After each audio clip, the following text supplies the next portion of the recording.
question to engage the public.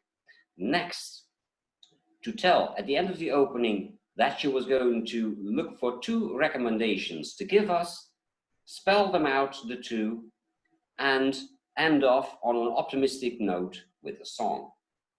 Very nice. The structure, as well as how this experienced Yulia performed on our online stage, gave the whole thing something optimistic, nice, joyful, thereby making us forget what the structure was, since we were so much engaged in how she performed her speech.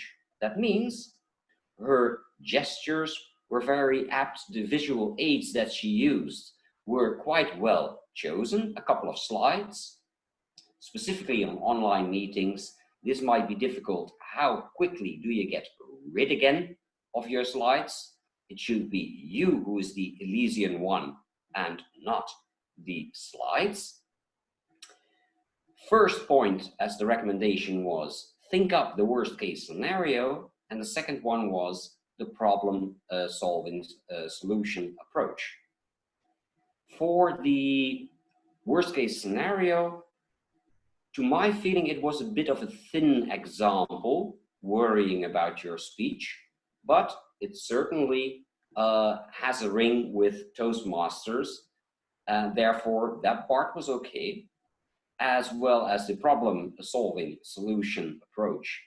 Certainly well brought forward and very convincing, I might say. In this speech, I would think that somebody who has reached such a level already and is working now in online meetings has one difference.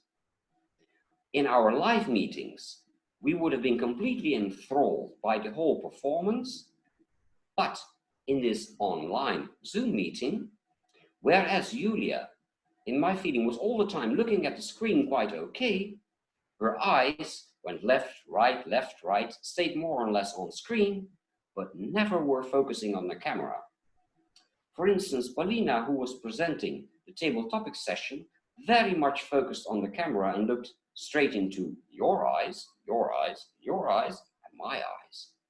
That is a little thing that could be enhanced, as well as the example in the worst case scenario. Overall, I'm very happy with this speech. For sources that have been reused for this research, Yulia, they were not mentioned. And it is not really necessary if you still can convince your audience that you had sources used. What I did earlier this week in French in Togo, I did a research speech. I just started on pathways, and I had the same feeling how to do this. So I made a list of the things that I had researched. Sometimes I showed the reports on screen, and the list was available in the chat at the time that I did my speech to round off the whole thing completely. An Elysian speech by an Elysian presenter. Thank you very much for this speech, dear Julia. I enjoyed it a lot, and specifically your rounding off with a huge smile after a song. Thank you very much. Madam Toastmaster.